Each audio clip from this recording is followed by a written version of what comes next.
Hey guys, welcome to Lakshmi के vlogs. तो आज मेरा थोड़ा आवाज़ बैठा हुआ है, सर्दी खांसी है इस वजह से। तो मुझे वीडियो डालने में काफ़ी लेट हो गई थी क्योंकि घर में इतना सारा काम था कि वॉइस ओवर करने और एडिट करने में लेट हो गई। और बीच में मेरी तबीयत भी ख़राब हो गई थी, इस वजह से थोड़ा लेट हो गया। तो आज हम लोग कन्या पूजन करेंगे। सुबह को तो पूजा करने के बाद हम लोग 9 कन्याओं को ढूंढ के लाएं और उनकी हम पूजन करेंगे। कन्याओं को ढूंढने में थोड़ा वक्त लगा क्योंकि कन्याएं सभी के घरों में जाती है ताकि लोग उनकी पूजन कर सके। सबसे पहले हम कन्याओं को पैर को धुलाएंगे, फिर तौलिए से पैर को पोंछेंगे। 9 कन्या हमारे घर आ जाने के बाद और भी बहुत सारी कन्याएं आ गई थी। कन्याओं का पेट पहले से भरा हुआ था। पहले बोल दे रही थी कि आंटी हमको कम दीजिएगा खाने के लिए, पहले से पूरा खा के बैठा नहीं जा रहा है। तो हम बोले सोफे में बैठ जाओ तब तक, जब तक पैर वो धुलाते हैं तब तक। तो वो लोग नीचे में ही बैठी हुई थी। फिर हम सबको पैर वो धुलाते हैं। नवरात्रि में अगर 9 कन्याओं का पूजन नहीं किए तो पूजा असफल माना जाता है। इस साल की तरह हर साल माँ दुर्गा 9 कन्या के रूप में हमारे घर भोजन करने अवश्य आइएगा। भगवान से यही प्रार्थना कि आप हमारे घर में इसी तरह आशीर्वाद बना कर हमारे घरों को सुरक्षित रखिएगा। यहाँ पर मेरी बड़ी वाली दीदी आई हुई है जो मेरे थोड़ा हेल्प कर देती है। अगर वो हेल्प नहीं करती तो मुझे और टाइम लग जाता है ये सब करने में। तो दीदी है जितना फल प्रसादी उरसादी वही बना रही है, जैसे पूड़ी उड़ी ये सब, हलवा वही बना रही है। हलवा तो नहीं बनाए थे, खीर बनाए थे, पूड़ी बनाए थे और चना दाल का सब्जी बनाए थे। तो यहाँ पर हम सबको फिर आलता पहना रहे हैं, फिर हम टीका करेंगे सबको।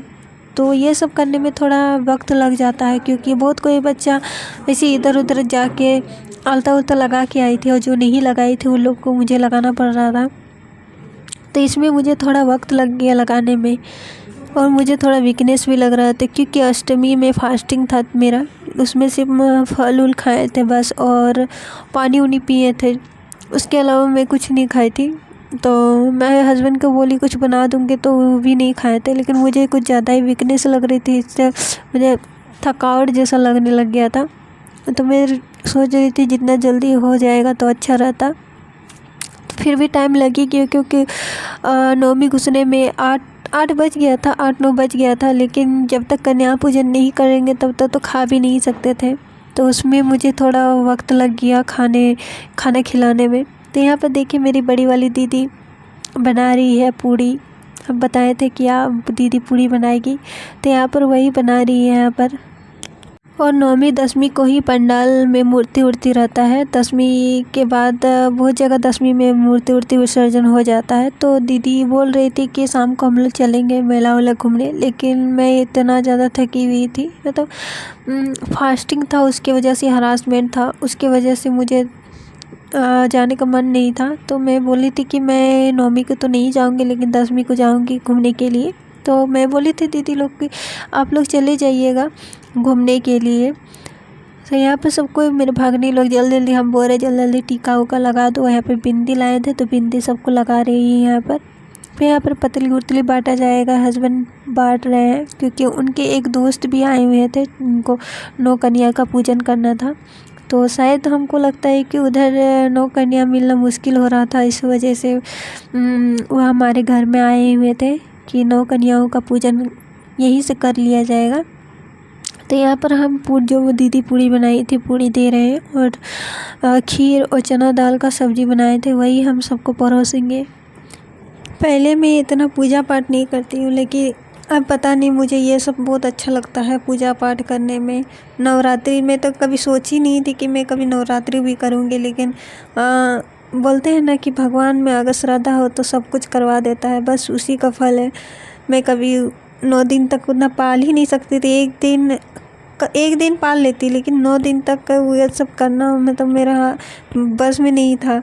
लेकिन भगवान की कृपा से ये सब मैं कर ले रही हूँ और ये मेरा आखिरी साल है नवरात्रि का। मैं वैसे करूँगी, लेकिन मैं बोली थी कि मैं 3 साल करूँगी तो मेरा पूरा हो जाएगा, पूरा हो गया इस साल। लेकिन अगर मैं चाहूँगी तो अगले साल भी कर सकती हूँ। तो देखते हैं, अगर भगवान की कृपा रही तो मैं अगले साल ज़रूर करूँगी फिर से। तो यहाँ पे मैं सबको चुनरी चढ़ा रही हूँ। और सबको खिलाने के बाद तो जो उनका जो माता का जो जूठन रहता है उन लोग को हम लोग को खाना पड़ता है। मतलब खाना पड़ता है क्या मतलब ये खाना चाहिए, जो कन्याओं का जूठन को खाना चाहिए, तभी आप शुद्ध हो जाइएगा। तो यहाँ पर जो हम लोग को माँ को दक्षिणा के रूप में हम लोग पैसा दे रहे हैं यहाँ पर बच्चों को। फिर हस्बैंड जी यहाँ पर बच्चों के लिए फ्रूटी लाए थे, फ्रूटू देंगे सब बच्चों को। तो जो उनके जो दोस्त आए हुए थे वो भी उन लोग को कन्या पूजन के लिए कुछ न कुछ देंगे। तो 9 कन्याओं को दक्षिणा देने के बाद बहुत सी कन्याएं थी जो कि बाहर में खड़ी थी और अंदर में भी बहुत सारी खड़ी थी। तो अच्छा नहीं लग रहा था कि इन सबको कन्याओं को कुछ न कुछ दिए और उन लोग को नहीं दिए। तो उन लोग को भी हम लोग दिए जो हम लोग से बन पड़ा। बहुत कोई तो बहुत कुछ देता है, लेकिन हम लोग से जो बन पड़ा हम लोग वो किए कन्याओं के लिए। और यहाँ पे चॉकलेट भी दिए हस्बैंड जी, डेयरी मिल्क का। फिर हम लोग माता कन्याओं का चरण स्पर्श किए ताकि आप हर साल हमारे घर इसी तरह आए, हम लोग के ऊपर आशीर्वाद बनाए रखें। फिर यहाँ पर हम खोंचा भर रहे हैं। यहाँ पर जो हम चावल दिए थे कन्याओं को उसको हम अपनी आंचल में भर रहे हैं।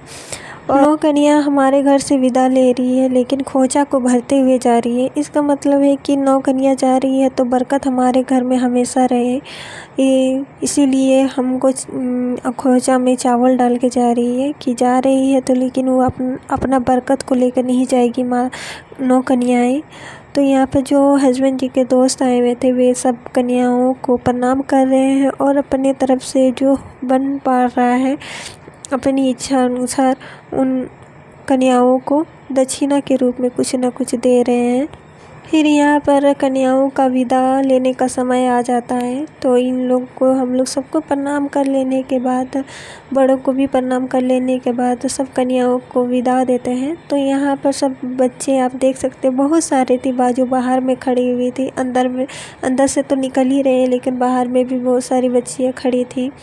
तो गाइज़ आप लोग को मेरा वीडियो अच्छा लगे तो ज़रूर subscribe, like, comment and share ज़रूर करिएगा, ताकि और भी मैं नए वीडियो ला सकूँ आप लोग के लिए। तो आज के लिए इतना ही।